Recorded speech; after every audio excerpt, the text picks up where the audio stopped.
ആഭ്യന്തരമന്ത്രി രമേശ് ചെന്നിത്തല പ്രഖ്യാപിച്ച തൂഫാൻ the narcotic hunt പദ്ധതി, ആ പദ്ധതിയിലെ ഏറ്റവും പ്രായം കുറഞ്ഞ ചലച്ചിത്ര താരമായിട്ടുള്ള വാര്യർ ആണ് നമ്മോടൊപ്പം ചേരുന്നത്.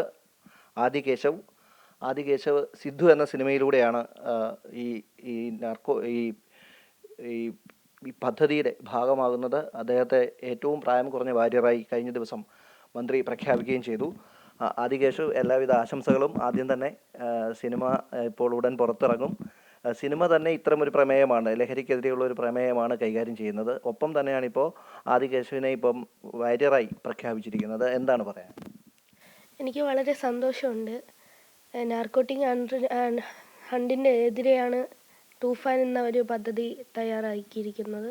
മന്ത്രിയെ നേരിട്ട് കണ്ടുകൊണ്ടാണ് ഈ ഒരു പദ്ധതിയുടെ ഭാഗമായത് ആദി കേശവ്. അപ്പം എങ്ങനെയുള്ളൊരു പ്രവർത്തനമാണ് ഇതിനകത്ത് ഒന്ന് കാഴ്ചവെക്കാൻ? ഗവൺമെൻറ്റിൻ്റെ ഫുൾ സപ്പോർട്ട് ഉണ്ടെന്നാണ് സാറ് പറഞ്ഞത്.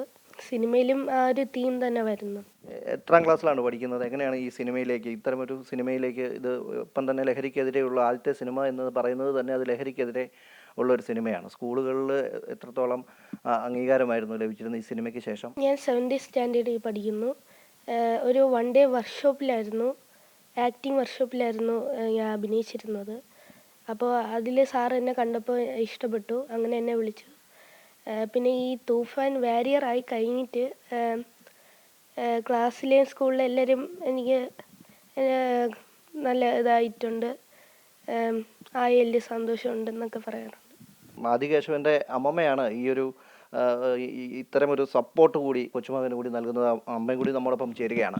എത്രത്തോളമാണ് ഈ ഇത്തരമൊരു പദ്ധതിയിലേക്ക് മിനിസ്റ്റർ സെലക്ട് ചെയ്യുന്നു, ഈ ലഹരിക്കെതിരെയുള്ള ഒരു സന്ദേശം എത്തിക്കുന്നതിൽ കൊച്ചുമകന് കൂടി കഴിയുന്നു? അദ്ദേഹം ഏറ്റവും പ്രായം കുറഞ്ഞ തൂഫാൻ വാരിയർ കൂടിയാണ് സംസ്ഥാനത്തെ. ഇത് സർക്കാരിൻ്റെ സപ്പോർട്ടുണ്ട്, ഏറ്റവും നല്ല കാര്യം. ഞാൻ ടീച്ചറായിരുന്നു, ഇപ്പം ടീച്ചറല്ല.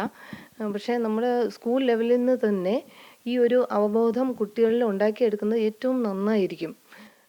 കാരണം കുട്ടികൾ എല്ലാം അനുകരിക്കാനും അവർക്ക് അത് ഹീറോ ആകുക എന്ന ഒരു സ്വഭാവമാണ് ഉള്ളത്. അപ്പോൾ അവർക്ക് ഈ ഒരു അവബോധം സ്കൂൾ ലെവലിൽ കൊടുത്തു കഴിഞ്ഞാൽ വളരെ നന്നായിരിക്കും എന്നുള്ളതാണ് എൻ്റെ ഒരു അഭിപ്രായം. ഞങ്ങൾ തീരുമാനിച്ചിരിക്കുന്നത് കേരളത്തിൽ തിരുവനന്തപുരം മുതൽ കാസർഗോഡ് വരെയുള്ള സെലക്റ്റീവായ സ്കൂളുകളിൽ ഞങ്ങൾ സിദ്ധു ടീം എത്തുന്നു. ഞങ്ങൾ അതുമായി ബന്ധപ്പെട്ട അവബോധം സൃഷ്ടിക്കാനുള്ള ചില പരിപാടികളൊക്കെ ഞങ്ങൾ പ്ലാൻ ചെയ്യുന്നുണ്ട്. നന്ദിയോടെ SKV സ്കൂളിലാണ് മോൻ പഠിക്കുന്നതും ടീച്ചർ അവിടെയായിരുന്നു. അപ്പോൾ ഇവിടെ നിന്ന് തന്നെയാണോ തുടക്കം? എങ്ങനെയാണ്? അതെ, സിദ്ധുവിൻ്റെ സ്കൂളിൽ നിന്ന് തന്നെ തുടങ്ങണമെന്നാണ് ഞങ്ങളുടെ ആഗ്രഹം. ഇവിടെ നിന്ന് തന്നെ തുടങ്ങും. തൂഫാൻ വാരിയർ പദ്ധതിയിലൂടെ സർക്കാർ എന്താണോ ലക്ഷ്യം വെക്കുന്നത് അത് കുട്ടികളിലേക്ക് വ്യാപിപ്പിക്കുന്ന സന്ദേശമാണ് ഈ സിനിമ തന്നെ നൽകുന്നത്. ആ സന്ദേശം സിദ്ധു ടീം തന്നെ വരും ദിവസങ്ങളിൽ സംസ്ഥാനത്ത് വിവിധ സ്കൂളുകളിലായി എത്തി നൽകുകയാണ്. ഏറ്റവും വലിയ ഒരു സന്ദേശം കുട്ടികളിലേക്ക് എത്തിക്കുക എന്ന ഒരു കാര്യമാണ് ആ ടീം ചെയ്യാൻ പോകുന്നത്. ക്യാമറമാൻ ജോസിനൊപ്പം രജിത് കുമാർ, അമൃത ന്യൂസ്, തിരുവനന്തപുരം.